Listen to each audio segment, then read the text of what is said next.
everyone, how are you? I'm excited because I have an idea for a solar punk farm, and it's always more fun to share your creative ideas with somebody than just sit at home with them.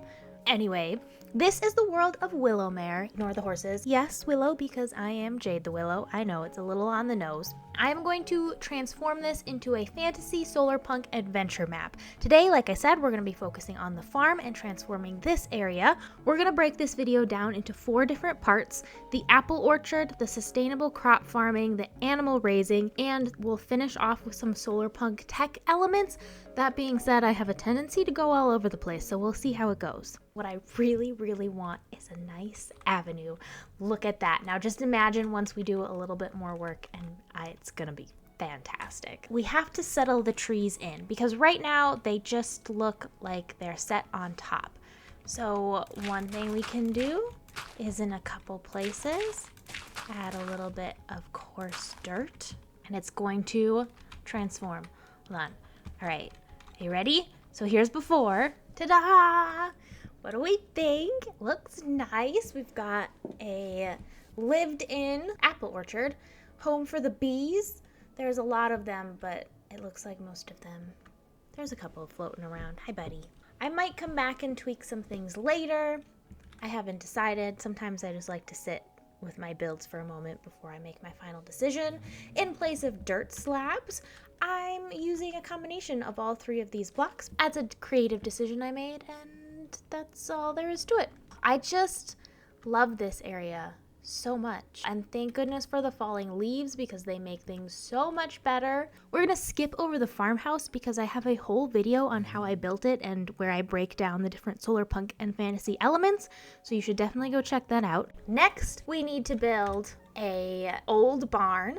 I want to do the barn at a diagonal. I think it'll fit in the space better and it'll help make sure things aren't all in a line. We're not gonna go at a crazy diagonal. We're gonna go more of a slant, but hopefully it'll work.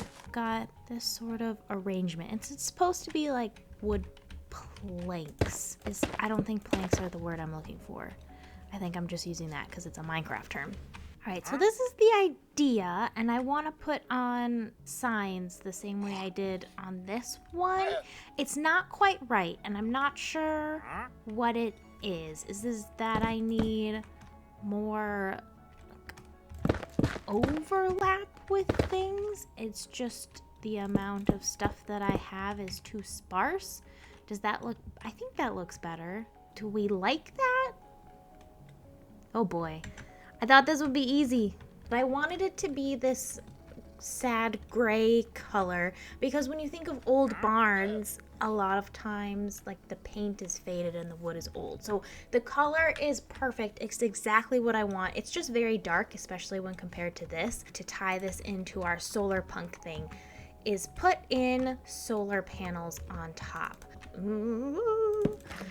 I think the farmers who use this barn didn't necessarily want to tear down the whole structure and rebuild it. They decided to keep it as is and just add these solar panels on top of it so that way it's still providing clean energy and has that use, but also it retains the sort of medieval old style we want. I really want to build a tractor, but I might want to put the tractor out here because if I'm going to build a tractor, I kind of want to be able to see it. It might not be good, but... Next, we're going to work on our pig farm and our crops, and what I've done is a little bit of research, and I am by no means any expert, but we are going to integrate the pigs and the crops so that they both benefit each other and things go better for our farmer. We're gonna make a field of alfalfa and a field of wheat. Maybe I'll get more into it later. I just need to get the horses moved into, oh, hello everyone, into this field over here. Yes, you heard me right before. We're planting alfalfa. And alfalfa, as you know, is not part of the base game. So we're going to get creative. But alfalfa is going to not only provide feed for the farmer's pigs, but also it'll work as a cover crop. The alfalfa will help enrich the soil and keep out weeds when the main crop, in this case, wheat or corn or beets, takes a season off. The pigs can eat the alfalfa and the leftover wheat after harvest, and in turn, the pigs help fertilize the field for the next season, if you know what I mean. For the alfalfa, we are using bushes and short grass, and then we're going to sprinkle in some allium to add that bit of purple. It's a bit of a stretch, but I really want to do something other than basic crops that we have in the game. But I really wanted to try something new that I haven't done before, but thankfully we've at least got the beets that are regular, so at least one of our fields will look good. I am mostly ignoring the fact that this farm is next to the ocean because that would play a huge role in how things are grown here and how it affects the whole farm ecosystem. And again, this is Minecraft, so we're just gonna pretend. However, according to my, research, the beets apparently are a more salt tolerant crop, so they work better next to the ocean than other crops. So that part, at least, we have to do a little less pretending. Now that we've finished the farm, which I'm pretty happy with, I might work on it a little bit more. I know for sure I want to add in some scarecrows, which I think will help bring that much more medieval-y fantasy feel to it. There's a couple more things that probably need more work, like this. Oh, I keep running into things. This area here, oh my goodness. This area here is pretty plain when you compare it to some of the other spots, but I wanted to show you how the corn turned out. It's a little silly, but I thought it worked pretty well. And then what I did was I mixed in some 2 and some 4 candles. It's kind of hard to tell. There's mostly still 3 at a time, but adding that in just switched it up a little bit more, so there was a little bit less repetition, and I think it works, pretty well considering there's not actually any corn crops. And I really loved mixing in the ferns, and there's a couple tall grass things in there too, but it's not too bad. And then I also wanted to show this is supposed to be for drip irrigation. I don't know that I would have chosen white if I was just going for visuals, but I like the pipe look of it, and I really love the particles that make it look kind of like there's little water spraying out, so I loved that. I have the irrigation tubing, whatever it's called, the irrigation pipes pulling from this water source here, and I imagine there's a nice natural little spring here.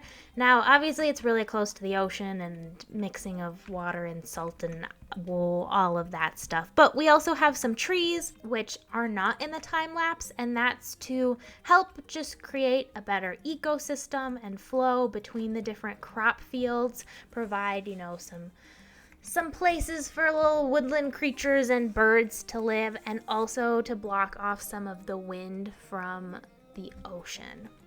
And now we're going to do the pigs, and the pigs are going to be in here. We're going to do 2 things. One is a barn, so our pigs have a nice place to stay warm and dry, and then the other place is going to be a place kind of like this little forest area we're walking into here, so that the pigs can forage around as pigs like to do. There's a lot of places my little pigs can escape. So in my quest to try to make sure that this fence and the whole world is more detailed than I normally do on my builds, I'm really working on that, but I'm using buttons. You can bet one of these buttons is definitely gonna do something. I don't know what it's gonna be yet, but it will be something. I wanted to implement the same base design idea that I used for the old barn in the pig barn, but I want to make it look new, but we still have that vertical look, which I really love. And then I wanted to go through and add lots of details with plants, keeping that SOLARPUNK many plants look going. I also wanted to add in a green roof. I wanted to put lots of flowers and plants on the green roof to again keep that happy, upbeat look and make it look hopeful and flourishing. I also think using lots of plants and making it colorful can make it feel a little bit more whimsical, and whimsical can be close to fantasy. I was reading that the pigs need ventilation, but not giraffes. So I'm not sure technically how that works, but I have fans going for ventilation, and we're gonna pretend that there are no giraffes. I'm not a pig farmer. I wanted to add in a few tech elements as well. So we have some pipes, and then I'll show you the interior really quickly because I actually had a lot of fun making the pigs their little home. I wanted to provide them with a space inside as well as outside, someplace safe out of the weather if they don't want to be in the rain, but also provide them lots of space to go foraging when they're not, of course, working away in the fields, eating all the leftover crops and fertilizing things. I kind of divided the pig interior into different sections and I decorated them all the same, but I really liked it. And of course, more piping on the inside just so it looks a little bit more techy and interesting, because in Minecraft it just really doesn't look great to add a blank wall. And now we're going to add in some wind turbines which connect down to here, because I already built them. But I'm going to show you the time lapse. Since we're going to have a lot of wind coming off of the ocean, I thought it would be a perfect place for some wind turbines. And for a more whimsical look, I wanted to use those floating balloon ones. Very classic Solarpunk. So for this design, I thought it would be fun to use some of the new buildstone Mumbo fans, just for some movement. You can't really see it, but I really liked my design that I came up with for the look of the balloons. And I know it probably doesn't make sense, the rotation. They would probably be facing out into the ocean. However, I really wanted to be able to see them from the side while you were hanging out in the farm. So besides these turbines, which I think look so great, to make our farm Solarpunk, we've kind of been talking about it as we've been going, but the tech elements, we've got the wind turbines, we've got some drip irrigation, and then we have all of the solar panels around. There's also a couple little things here, and then the very last thing that I want to do is put in some scarecrows, which is the least creepy. Oh, that looks so weird. No, because then I was gonna put a head on him, a hat, and I was gonna do it like this, and that doesn't make any sense. But also it won't work because every time it changes, it's gonna flip my things. Okay, well, ta-da, a scarecrow. I just want to build a couple more. Should I put them? I should maybe spread them out. But I want to at least put 2 of them on this raised section in the middle so that you can see it better. Look at how cute those look. Oh, it's so happy. I don't know how that works with like modern machinery that we're going to pretend the farm is using, because I'm going to do that in a different video, but it's cute. I love it. Maybe they move them around. Oh, it doesn't make any sense because it's also in the crop field that the farmers theoretically don't care about as much as the corn and the beets. Just enjoy the cuteness and, you know, just accept that it doesn't make any sense. And there we are. That's all we're doing for this video. This was a lot for one video. It took me a couple weeks because life is complicated. And we're gonna keep working on the world in future videos. I have some big plans. It's gonna be great. I'm babbling. Thank you so much for watching. I hope you have a wonderful rest of your day or evening or whatever it is. I'll see you in the next video.